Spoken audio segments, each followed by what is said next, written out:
నమస్తే, నేను మీ జర్నలిస్ట్ సిద్ధు.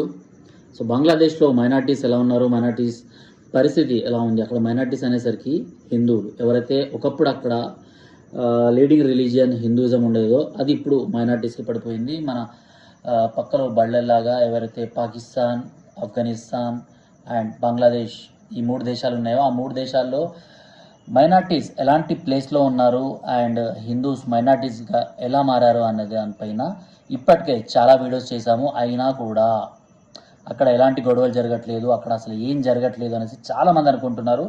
వాళ్ళ కోసం క్లియర్ కట్గా చెప్పడానికి ఇవాళ ఇంకొక వీడియో నేను రెడీ చేశాను. సో ఆ వీడియో వచ్చేసి బంగ్లాదేశ్కి సంబంధించింది. బంగ్లాదేశ్లో హిందువుల్ని ఎలా చూస్తున్నారు, ఎందుకు ప్రతిసారి అక్కడ హిందువుల్ని ఏడిపిస్తున్నారు అనేసి అయితే మనం ఇక్కడ మాట్లాడుకుంటున్నాము. అయితే బంగ్లాదేశ్లో మైనార్టీస్ సేఫ్గానే ఉన్నారు అనేసి చాలామంది ఏదైతే పోస్టులు చేస్తున్నారో, చాలామంది ట్విట్టర్లో సోషల్ మీడియాలో వైరల్ చేస్తున్నారో వాళ్ళకైతే ఈ వీడియోని కంపల్సరీగా చూడమని చెప్పండి. ఎందుకంటే బంగ్లాదేశ్ తమను తాము ఇప్పుడు అంటే మొహమ్మద్ యూనుస్ ఎవరైతే అక్కడికి వచ్చిన మంత్రులు ఎవరైతే ఉన్నారో సో వాళ్ళు ఇప్పుడు అంటే షేక్ హసీనాని పంపించి గద్దెనెక్కిన కొంతమంది రాడికల్ ఇస్లామిస్టులు ఎవరైతే ఉన్నారో వాళ్ళైతే బంగ్లాదేశ్ చాలా సెక్యులర్ దేశము, మేము ఇక్కడ మైనార్టీస్ని కూడా చాలా బాగా చూసుకుంటున్నాము, హిందూస్ని చాలా బాగా చూసుకుంటున్నాము అని చెప్పుకొస్తున్నారు. కాకపోతే ఇక్కడ చూసుకుంటే కనుక అలాంటిదైతే నాకు ఎక్కడా కనిపించట్లేదు. నాకే కాదు, ఈ న్యూస్ విన్నాక మీరు కూడా అదే మాట చెప్తారన్నమాట. నిజంగా అసలు ఏం జరిగిందన్నది చూడండి. మన దగ్గర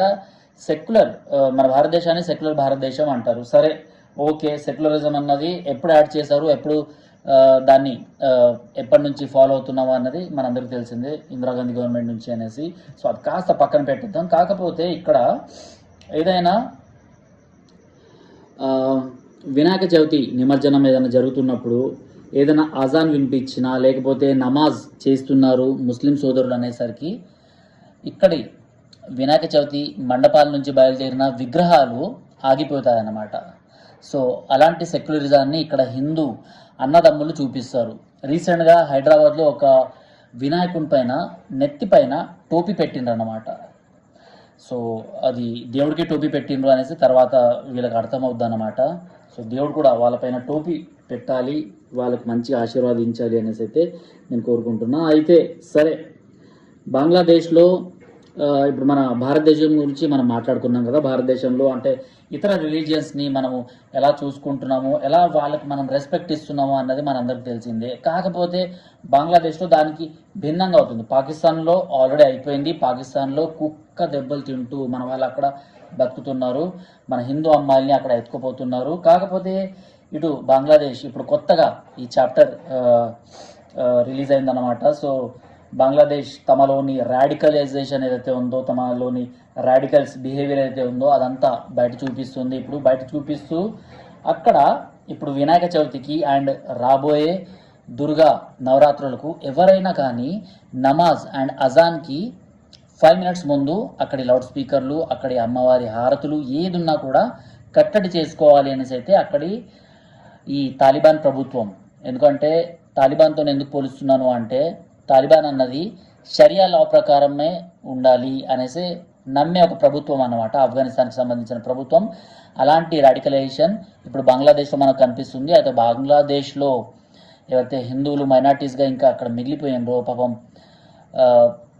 అక్కడి నుంచి భారతదేశానికి రాలేక తమ ప్రాపర్టీస్ని అక్కడ అమ్ముకోలేక ఏదైనా ఉన్నా కూడా అక్కడ ఫ్రీగా విడిచిపెట్టేసి వెళ్ళిపోవాలన్నమాట. జమ్మూ కాశ్మీర్లో పండిట్స్, హిందువులు అండ్ మన పాకిస్తాన్, ఆఫ్ఘనిస్తాన్ నుంచి ఎలా అయితే పారిపోయి వచ్చిన హిందువులు ఎలా అయితే విడిచిపెట్టేసుకున్నారో అలా విడిచిపెట్టేసుకుని రావాలన్నమాట. సో ఇలాంటి పొజిషన్లో బంగ్లాదేశ్ హిందువులు ఇప్పుడు అక్కడ బతుకుతున్నారు. అయితే వాళ్ళ పూజలకు కూడా అక్కడి హోమ్ మినిస్టర్ ఒక జీవో అయితే పాస్ చేశారు, మొహమ్మద్ యూనుస్. అయితే అజాన్ అండ్ నమాజ్కి ముందు అంటే 5 నిమిషాల ముందు ఎలాంటి పూజలు ఏం జరిగినా కూడా వాటిని ఆపేయాలి అనేసి.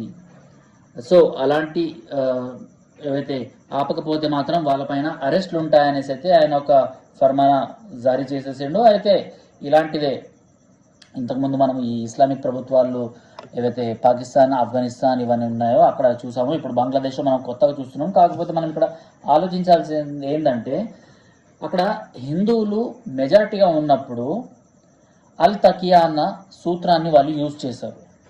ఇప్పుడు షరియా లా ప్రకారం, తాలిబాన్ లా ప్రకారం వాళ్ళు ఈ కొత్త లాస్ని తీసుకొచ్చి హిందువుల్ని ఏడ్పించేస్తున్నారనమాట. సో అల్తకియా అంటే ఏంటంటే వాళ్ళు మైనార్టీస్గా ఉన్నప్పుడు, అంటే హిందువులు మెజార్టీగా ఉండి వాళ్ళు మైనార్టీస్గా ఉన్నప్పుడు అణిగిమణిగి ఉండడం అన్నది అల్తకియా. సో అలా అణిగిమణిగి ఉండి దాని తర్వాత వాళ్ళ పాపులేషన్ 20-30% పెరిగింది అంటే, దానిపైన పెరిగింది అంటే ఈ షరియా లా ప్రకారమే ప్రతిదీ నడవాలి అనేసి చెప్పుకొస్తారు. సో దాని ప్రకారమే ఇప్పుడు బంగ్లాదేశ్, పాకిస్తాన్, ఆఫ్ఘనిస్తాన్ నడుస్తున్నాయనేసి అయితే ఇక్కడ క్లియర్ కట్గా అర్థమవుతుంది.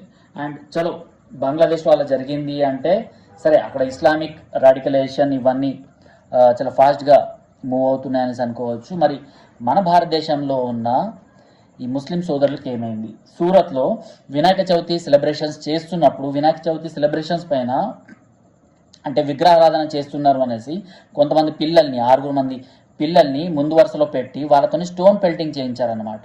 సో సూరత్ అక్కడ ఉన్న ప్రభుత్వం చాలా గట్టిగానే దానిపైన స్పందించింది. కాళ్ళు చేతులు ఎక్కడికక్కడ జాయింట్స్ అన్నీ స్క్రూ లూజ్ చేసి పక్కన తీసి పెట్టేశారనమాట. అలాంటి ప్రభుత్వాలు ముందుకు రావాలి. ఎందుకంటే కావాలని గొడవలు చేయాలి, లేకపోతే ఇలాంటి అబ్స్టకల్స్ క్రియేట్ చేయాలి, హిందూ ముస్లింల మధ్యన ఇలాంటి గొడవలు క్రియేట్ చేయాలనేసి అనుకునే వాళ్ళందరికీ ఇదొక దెబ్బలాగా మారాలన్నమాట. సో అలాంటి ప్రభుత్వాలని మనం ఎన్నుకోవాలి. కాకపోతే ఇప్పుడు ఎన్నుకున్న ప్రభుత్వాన్నే మనం పెట్రోల్కో లేకపోతే ఇంకేదో టమాటాల రేట్లు తగ్గించలేదు అనేసి ఇలాంటి చిన్న చిన్న వంకలు పెట్టి అలాంటి గవర్నమెంట్స్ని మెజార్టీ నుంచి మైనార్టీకి పడిపోయేలాగా అయితే మనం చేస్తున్నాం. చలో పక్కన పెడదాం కాసేపు ఈ పాలిటిక్స్ అన్నవి. అయితే హిందూస్ పరిస్థితి అయితే బంగ్లాదేశ్లో ఎలా ఉంది? మరి భారతదేశంలో మనం సేఫ్గా ఉన్నామా అంటే లేదా. ఎందుకంటే బంగ్లాదేశ్ నుంచి అదే ముస్లిమ్స్ని, మయన్మార్ నుంచి అదే రోహింగ్యా ముస్లిమ్స్ని ఇక్కడ తీసుకొచ్చి ఇక్కడ ఓటర్ కార్డులు ఇచ్చేసి ఇక్కడ వాళ్ళని మెజార్టీగా చేస్తుంది ఎవరు? వాళ్ళు మెజార్టీగా అయితే భారతదేశం పరిస్థితి కూడా ఇలానే ఉంటుంది అనేసి చెప్పడానికే ఈ వీడియో చేశాము. సో మీకేమనిపిస్తుంది అంటే బంగ్లాదేశ్లో ఏదైతే అక్కడి ప్రభుత్వం తీసుకొచ్చిన జీవో మీకేమనిపిస్తుంది? ఆ జీవో ద్వారా అక్కడ హిందువుల మైనార్టీ హక్కుల్ని కాలరాస్తున్నారు అనేసి నాకైతే, నేను క్లియర్ కట్గా ఏదో చెప్తున్నానో అక్కడ మైనార్టీస్ని అసలు మనుషుల్లా కూడా వాళ్ళు ట్రీట్ చేయట్లేదు. కానీ ఇక్కడ మైనార్టీస్ని ఎలా ట్రీట్ చేస్తున్నారు?